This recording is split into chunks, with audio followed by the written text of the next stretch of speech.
What's good, y'all? It's finally here. Errol Spence Jr. versus Terence Bud Crawford.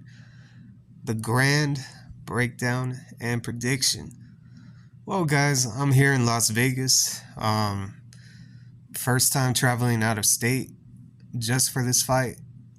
And this is about to be the first fight or event that I'm actually going to see live because I might end up seeing the undercards first. And definitely gonna be a big one, man, because I see it on all the billboards on Las Vegas, man, and it's definitely something special.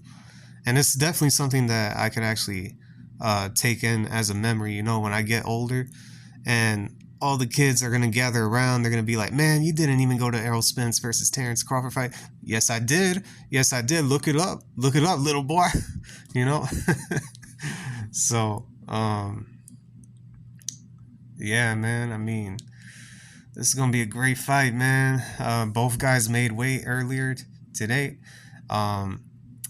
Unfortunately, I couldn't make it to the weigh-in because my flight came in a little later than usual. So definitely caught up with the weigh-in though, and both guys look healthy and in shape.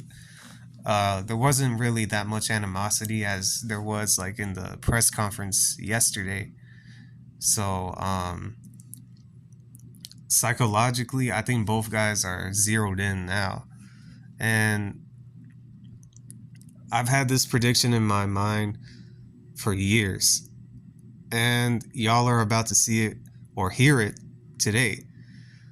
And we could talk about all the past fights that they've had, but personally for me, I feel like I don't need to bring them up because I've seen enough of it, and I know that everybody knows on this channel because I've been talking about all of their fights for years, man. Terence Crawford's fights and Errol Spence's fights, and even before I started making content on here. So we're just gonna go straight into the breakdown.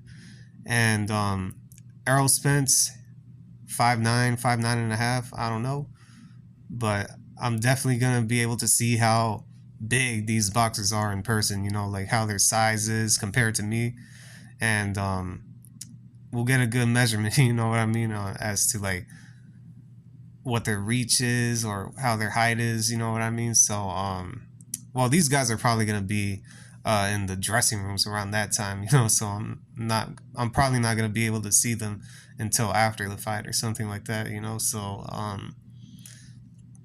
definitely Errol Spence is 5'9" with a 72 reach. Terence Crawford is 5'8", 5'8.5" with a 74-inch reach. And I think Errol Spence is 5'9.5", actually. So there's like an inch difference in height. And Terence Crawford, I've been watching Terence Crawford for years, and I noticed that he's definitely a boxer that's a lot better than some of the fighters in the lower weight classes and in the higher weight classes. I mean, it's not even comparable with the higher weight classes, man, because the skill gap kind of like diminishes as you like go up in weight, all the way up until heavyweight, where like there's not really that many skilled fighters there besides Alexander Usyk and obviously Canelo. Well, obviously at super middleweight, because you also have David Benavidez there, David Morrell, and obviously Dimitri Bivol at light heavyweight. But when I put all those guys together, I would have to say that Terence Crawford is like the most skilled fighter. Pound for pound, like if you melt down everybody to the same size, I think him and Errol Spence are like close together in skill set. And the third or fourth person that I would actually like rank kind of close to them is someone that fought recently this weekend, Naoya Inoue. And I think there's going to be something very similar in this fight happening, but I don't see it as a one-sided beatdown like how it was with Inoue versus Stephen Fulton. But I could definitely see some stuff being implemented in this fight by one of these fighters that I'm about to give you guys in the breakdown right now. So let's get into it, man. Round 1, round 2, round 3. Obviously, we already know that Terence Crawford is a slow starter. Errol Spence, I mean, somewhat I personally think that in his last couple fights, like he started out pretty strong, especially in the Ugas fight, from what I recall. But I think Terence Crawford is going to change up the game plan a little bit as to starting a little bit more quicker than usual, just to uh, kind of throw off Errol Spence off his game. You know what I mean? So that could be an issue for like 2 rounds, 3 rounds, but I could also see Errol Spence making an adjustment after the second round, and Terence Crawford's going to try to figure out like how is he making this adjustment, because Terence Crawford, I could see him being a lot more aggressive in the first rounds, and Errol Spence might oblige it, but I think the athleticism is actually going to win Terence Crawford like those first 2 rounds.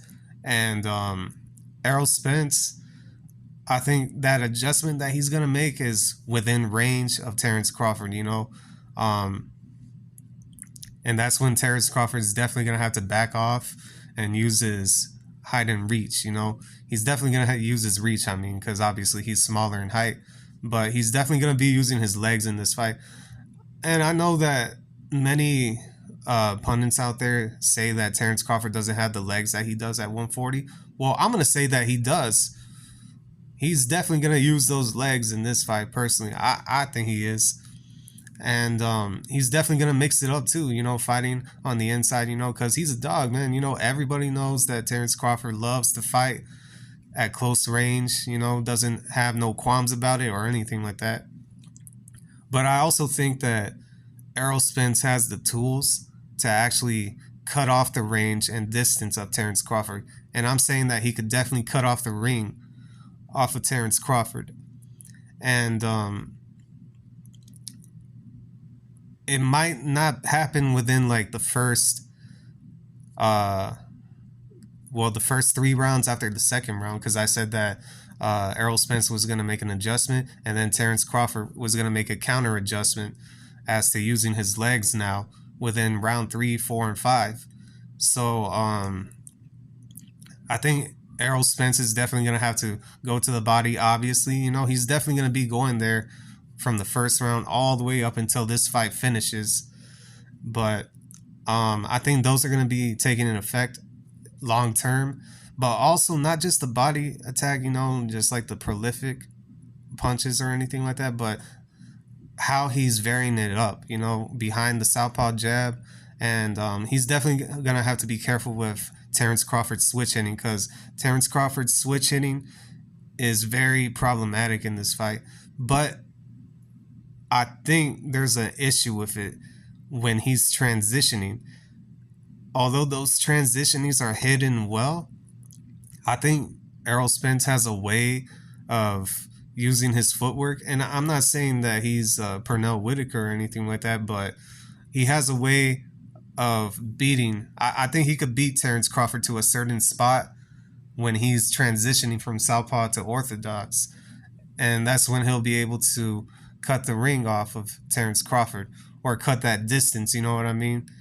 Whenever he transitions like that, especially on the back foot, because I noticed that Terence Crawford does it when he's backing up, and then all of a sudden, like, he turns orthodox or southpaw, vice versa, So definitely think that Errol Spence is gonna make an adjustment to that, and Terence Crawford is gonna be winning a bunch of those rounds, round 3, 4, 5, 6, 7, but round 8 is going to be probably the most interesting part of the fight. Everybody's going to be talking about it, I'm predicting.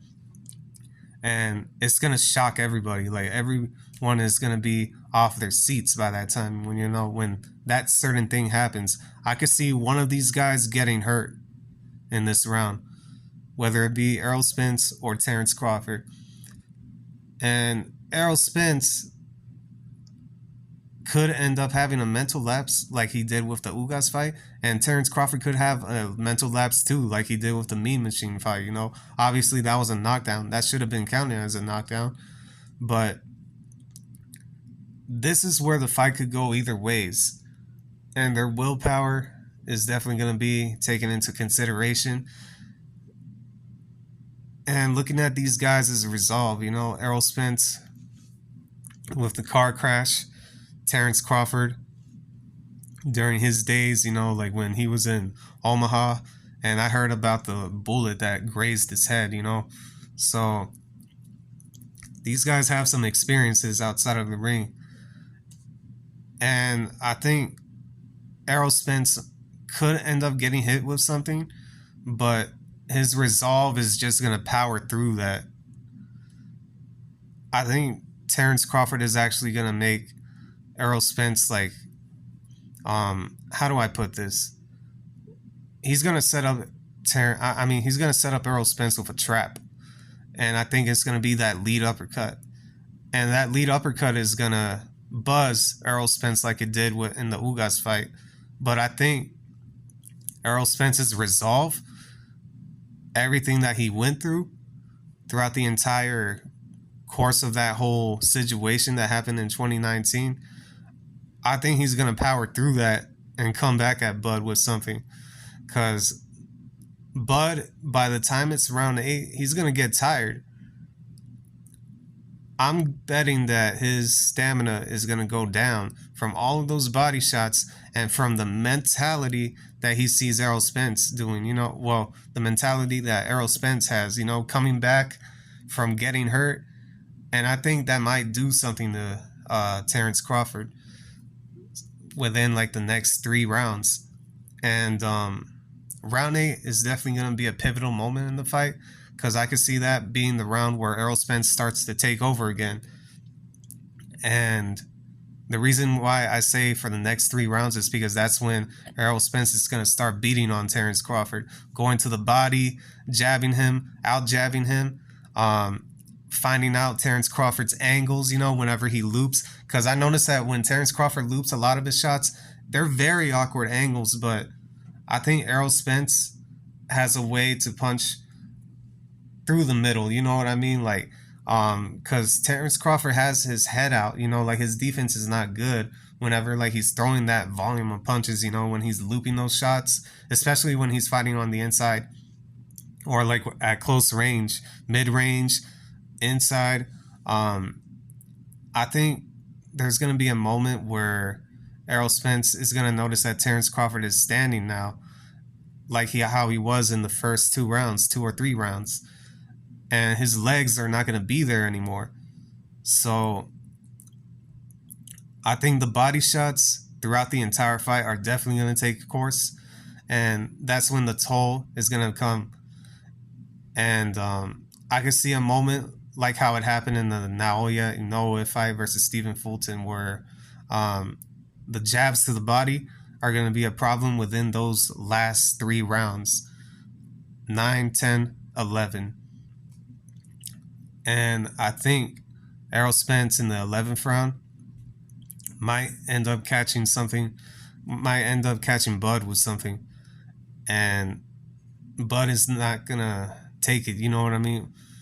And he's going to get up. I personally think he's going to get up, even though it sounds like I'm, trying to soften it up, be like, oh man, you're trying to big up Terence Crawford and all of that, But no, I'm being honest. Like, I could see Terence Crawford trying to get up from it, the first time around, but the second time around, he's going to be so hurt from that amount of punishment that Errol Spence is giving him. And Errol Spence has a good uppercut too. Let's not forget that. And that might be the punch that seals the deal for the fight.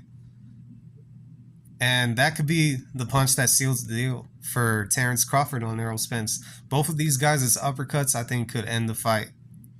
And I don't see it going a distance. I think Errol Spence is gonna stop Terence Crawford via uppercut in the 11th round. And I could see like the referee stopping the fight afterward, as soon as like he sees that shot land and Terence Crawford's not being able to gain his composure anymore. So definitely picking Errol Spence in this fight by 11th round stoppage. Let me know what y'all think. Who do you got winning this fight? I know not too many of my subscribers are going to be happy about it. And they're probably going to be saying, oh, you're just saying that because you're from Texas, man. What the heck? Nah, man, I'm just being honest. I see the skill set. I see the skill level in Terence Crawford, but I also see the skill level in Errol Spence too. So these guys are both equal, man. Like I don't see anybody equal in the sport to them besides you could probably argue Naoya Inoue in there, but Errol Spence and Terence Crawford, they have no equals but each other, man. So definitely picking Errol Spence by stoppage in the 11th round, and probably one of the best fights of this decade, and something that we're definitely going to look back on.